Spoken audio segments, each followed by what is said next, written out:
Audio clip number 27. اس میں انشاءاللہ زوجل آپ قرآن پاک کی سورہ بقرہ کی آیت نمبر 78 سے لے کر 80 تک آیات کی تلاوت، ترجمہ اور تفسیر صراط الجنان سنیں گے. بسم اللہ الرحمن الرحیم. ترجمہ: اللہ کے نام سے شروع جو نہایت مہربان رحمت والا ہے. وَمِنْهُمْ أُمِّيُّونَ لَا يَعْلَمُونَ الْكِتَابَ إِلَّا أَمَانِيَّ وَإِنْ هُمْ إِلَّا يَظُنُّونَ. ترجمہ: اور ان میں کچھ ان پڑھ ہیں جو کتاب کو نہیں جانتے مگر زبانی پڑھ لینا یا کچھ اپنی من گھڑت، اور یہ صرف خیال و گمان میں پڑے ہوئے ہیں. امیون، ان پڑھ. تفسیر صراط الجنان میں ہے. یہاں سے یہودیوں کے دوسرے گروہ کا تذکرہ ہے. فرمایا گیا کہ اب یہودیوں کے دوسرے گروہ کی سنیے کہ ان میں کچھ ان پڑھ ہیں جو کتاب یعنی تورات کو خود تو نہیں جانتے بلکہ اپنے مفاد پرست سرداروں کے بیانات پر ہی الٹے سیدھے خیال و گمان میں پڑے ہوئے ہیں کہ ان کی تو بخشش ہو ہی جائے گی. یہ انہی من گھڑت خیالات میں خوش ہیں. فَوَيْلٌ لِّلَّذِينَ يَكْتُبُونَ الْكِتَابَ بِأَيْدِيهِمْ ثُمَّ يَقُولُونَ هَذَا مِنْ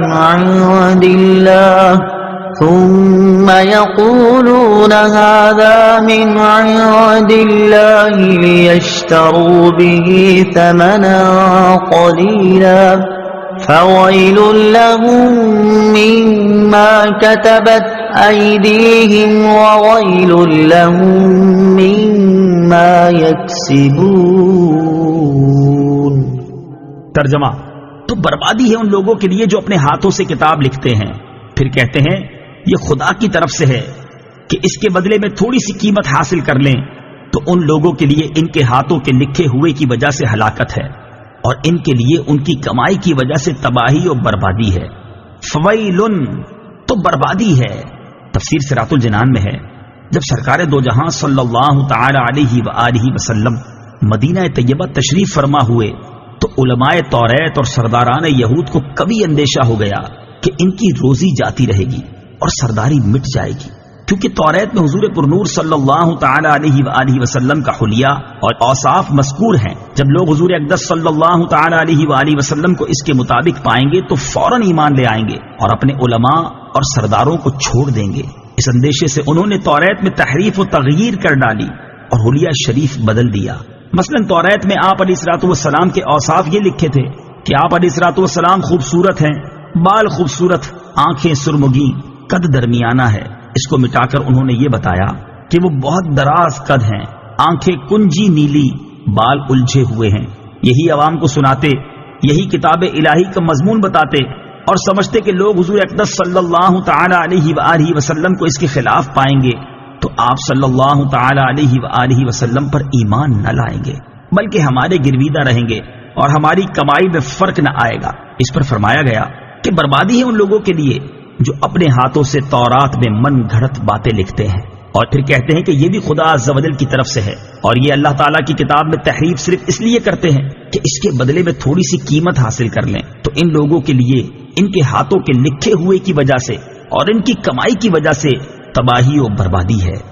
وَقَالُوا لَن تَمَسَّنَا النَّارُ إِلَّا أَيَّامًا مَّعْدُودَةً قُلْ أَتَّخَذْتُمْ عِندَ اللَّهِ عَهْدًا فَلَن يُخْلِفَ اللَّهُ عَهْدَهُ أَمْ تَقُولُونَ عَلَى اللَّهِ مَا لَا تَعْلَمُونَ. ترجمہ: اور بولے ہمیں تو آگ ہرگز نہ چھوئے گی مگر گنتی کے چند دن. اے حبیب تم فرما دو کیا تم نے خدا سے کوئی وعدہ لیا ہوا ہے؟ اگر ایسا ہے پھر تو اللہ عز و جل ہرگز وعدہ خلافی نہیں کرے گا بلکہ تم اللہ پر وہ بات کہہ رہے ہو جس کا تمہیں علم نہیں. لن تمسنا النار، ہمیں تو ہرگز آگ نہ چھوئے گی. تفسیر صراط الجنان میں ہے حضرت عبداللہ ابن عباس رضی اللہ تعالی عنہما سے مروی ہے کہ یہودی کہتے تھے کہ وہ دوزخ میں ہرگز داخل نہ ہوں گے مگر صرف اتنی مدت کے لیے جتنے عرصے ان کے آباء و اجداد نے بچھڑے کو پوجا تھا. اس کے بعد وہ عذاب سے چھوٹ جائیں گے اور وہ مدت 40 دن ہے. بعض یہودیوں کے نزدیک 7 دن ہے۔ اس پر یہ آیت کریمہ نازل ہوئی۔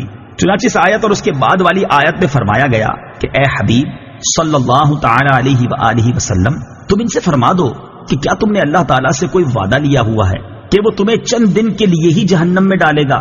اگر ایسا کوئی عہد ہے پھر تو اللہ تعالیٰ ہرگز وعدہ خلافی نہیں کرے گا، لیکن ایسا کچھ ہے نہیں، بلکہ حقیقت یہ ہے کہ تم اللہ تعالیٰ پر جھوٹ باندھ رہے ہو، اور اللہ تعالیٰ تم سے ایسا وعدہ کیوں کرے گا کہ تم جہنم میں زیادہ عرصے کے لیے نہیں رہو گے، حالانکہ اللہ تعالیٰ کا قانون یہ ہے کہ جس نے گناہ کا ارتکاب کیا اور اس کے گناہ نے اسے ہر طرح سے گھیر لیا، یعنی وہ کفر میں جا پڑا، تو وہ جہنم میں جائے گا اور ہمیشہ ہمیشہ وہاں رہے گا۔